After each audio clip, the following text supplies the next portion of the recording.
Kalau kita melihat perkembangan hutan kemasyarakatan di Provinsi Lampung, kita mengetahui bahwa luas hutan yang ada di Provinsi Lampung ini ada kurang lebih 1 juta hektar.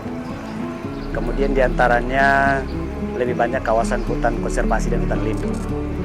Saat ini pengembangan hutan kemasyarakatan telah dicadangkan kurang lebih 300.000 hektar. Tetapi yang sudah mendapatkan izin definitif sampai sekarang ini hanya sebanyak 11 izin yang sudah terbit.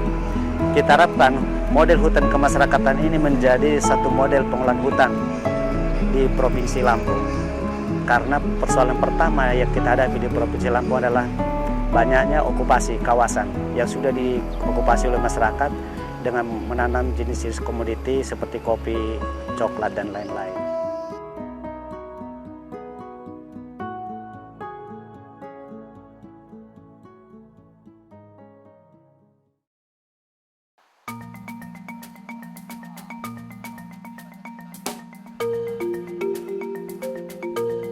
Pada tahun 98, ini di bawah tahun 98, ini memang kami ini yang ngurus kebun itu sembunyi-sembunyi.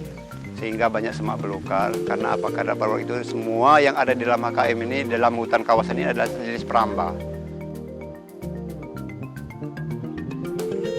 Ini sebenarnya masyarakat petani, Pak ya. Ini tergantung dengan letak kesuburan tanah, Pak. Jadi di mana kalau di daerah kita seperti di HKM Karya Maju, Sukamulia ini, memang yang cocok adalah kopi. Karena perawatan kopi ini, ya ini penghasilan musiman. Nah kalau kita tanam tanaman lain, misalnya pulau hijau misalnya, ini seperti kita mau tanam di daerah-daerah lain, ini seperti jagung, ini kurang cocok karena banyak hama. Apalagi kalau misalnya kita mau tanam jahe, misalnya, jadi di sini pemasarannya kurang, nah, karena tidak tercapai daripada petani. Sehingga karena dari dulu-dulunya kopi yang berhasil meningkatkan kesejahteraan masyarakat kan ini kopi lada. Nah inilah makanya masyarakat itu semua berebut untuk menanam kopi. Karena berdasarkan penelitian hasil kopi itu lebih besar dibanding dengan hasil-hasil yang lain. Gitu. Seperti kemiri, jengkol. Nah itu sebenarnya bukan apa, kendalanya hanya pemasaran. Nah dari pemasaran seperti kemiri. Nah, kemiri sekarang ini kita susah Pak. Nah, untuk pemasarannya. Karena apa? Pengolahan. Nah, sehingga mereka berpendapat, susah katanya Pak nanam kemiri. Apalagi seperti jengkol ini buah musiman. Buah musiman ini kalau tidak terpetik waktu pada pas musim, ini maka akan hancur. Nah, jadi sehingga akan merugikan petani.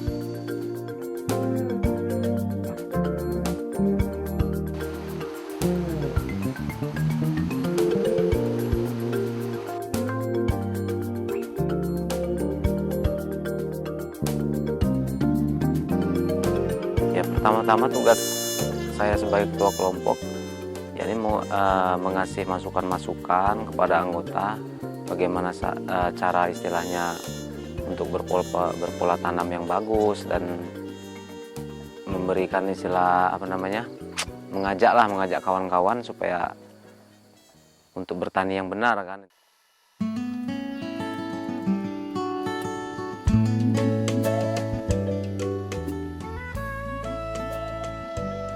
Sebenarnya dari awal sebelum penanaman ini saya kasih masukan dengan anggota kan, saya kasih supaya dia tuh kira-kira tanaman yang cocok di lokasi ataupun di tanah bapak-bapak ini sekalian kan tanaman apa yang diminati dengan dia orang. Nah kebanyakan anggota kan mengajukan, oh saya minta tanaman ini seperti istilahnya mahoni, terus kayu manis, jengkol, terus kemiri kan. Dan juga kalau udah dia orang minta, otomatis kan dalam segi perawatannya dia benar-benar merawat. Sekarang ini yang mulai banyak selain kopi, terutama kemiri sama pinang gitu. Nah, tadi lupa saya nyebutkan pinang, yang udah banyak lah istilahnya menghasilkan kemiri dengan pinang, selain kopi. Kalau untuk kopi 1 hektar 1 bidang kalau di sini, kalau memang perawatannya bagus, ini bisa mencapai istilahnya 3 ton 4 ton. Itu udah minim beritunya kalau memang dia merawatnya bagus. Kalau pinang nggak bisa kita istilahnya kasih pedoman harus sekian ton gitu ya, karena tanamannya kan kalau udah terlalu rapat juga nggak mungkin ditanam lagi. Jadi dalam satu bidang itu tuh dia nggak berpedoman dengan kopi aja, dari komunitas hasil yang lain, pinang, kemiri.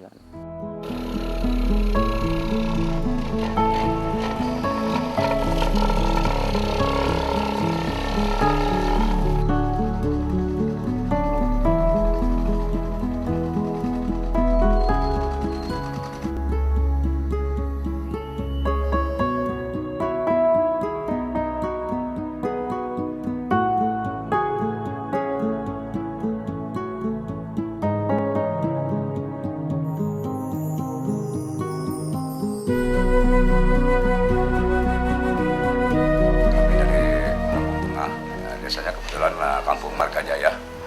Jadi kebetulan saya di sini ditunjuk kawan-kawan kebetulan menjadi Kapoktan yang ada di wilayah kami di Desa 39. Nah, di sini kami mengajak kawan-kawan itu 14 kelompok yang kami ajak ke sini yang sudah kami bentuk berapa tahun yang lalu. Tapi yang perlu kami tanyakan, Pak, kami ini kan kalau melihat di kabupaten lain itu kan sudah ada izin HKM. Kan di daerah kami sendiri di Margajaya, Kampung Margajaya maksud kami di Kabupaten Lampung Tengah itu hingga sampai saat ini belum ada, Pak, dari tahun 2001. Nah, itu harapan kami ingin seperti di kabupaten lain gitu, Pak.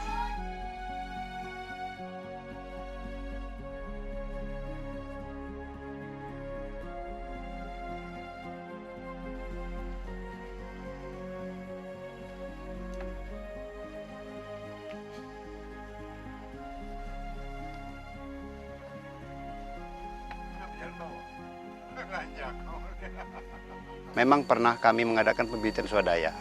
Namun pada waktu itu, Pak, yang mana pada 2007 kemarin pembibitan swadaya itu sebenarnya sudah habis tertanam. Nah, sekarang ini yang dilaksanakan pembibitan itu adalah pembibitan untuk cadangan nanti untuk penanaman yang akan datang. Yang ada di sana jenis bibitnya itu yang dibuat adalah bibit duren, ya, bibit petek juga ada, ya. Bibit jenis kayuan seperti mendang cempaka itu ada, dan karena berdasarkan permintaan daripada masyarakat supaya yang diperbanyak itu adalah bibit karet. Mereka ini maka mau diperbanyak karet itu kan berdasarkan hasilnya, Pak. Mereka itu mempunyai pendapat kalau mereka nanam karet mungkin katanya dalam 10 tahun yang akan datang, sehingga tanaman-tanaman yang sudah seperti kopi sudah mati, ini boleh dikatakan mati karena nggak berfungsi lagi dibayang oleh karet tadi, sehingga tanaman-tanaman lain itu kurang diminati. Ini tanaman karet yang hijau sekarang ini kelihatan ini sudah mencapai umur 5 tahun, dari 4 tahun ke 5 tahun, dan di selang-selang karet itu terdapat itu bapak-bapak kelihatan sendiri ya. Di situ ada pohon mahoni, ada pohon duren di sana kan, dan yang tinggi itu ada pohon-pohon alami.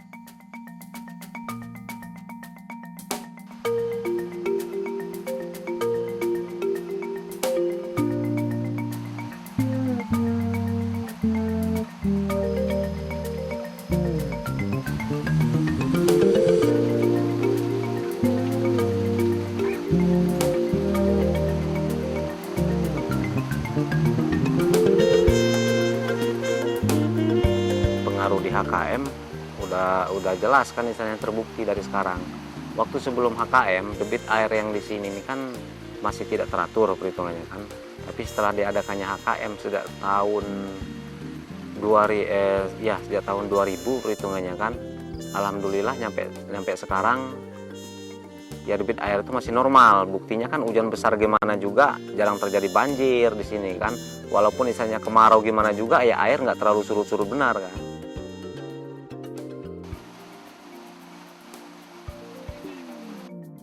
Jadi daripada kami nunggu-nunggu PLN, lebih baik kami memanfaatkan sumber mata air yang ada.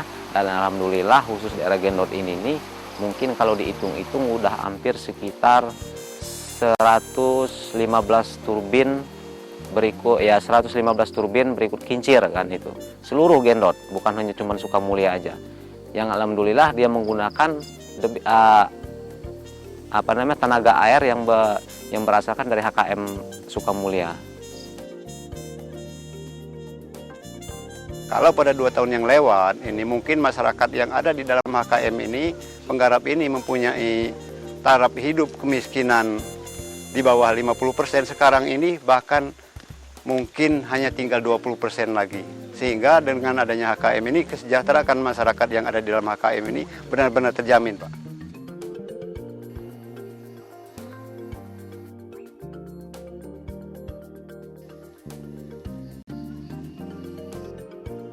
Semenjak sebelum HKM ini masyarakat ini masih mengalami kesulitan.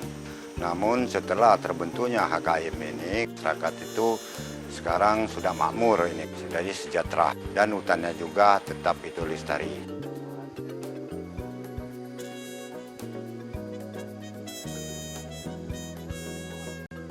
Ya, HKM ini akan menjadi pola pengelolaan hutan yang menjadi model nanti ya di Provinsi Lampung. Dengan demikian kelestarian hutan bisa terjamin, kesejahteraan masyarakat bisa meningkat.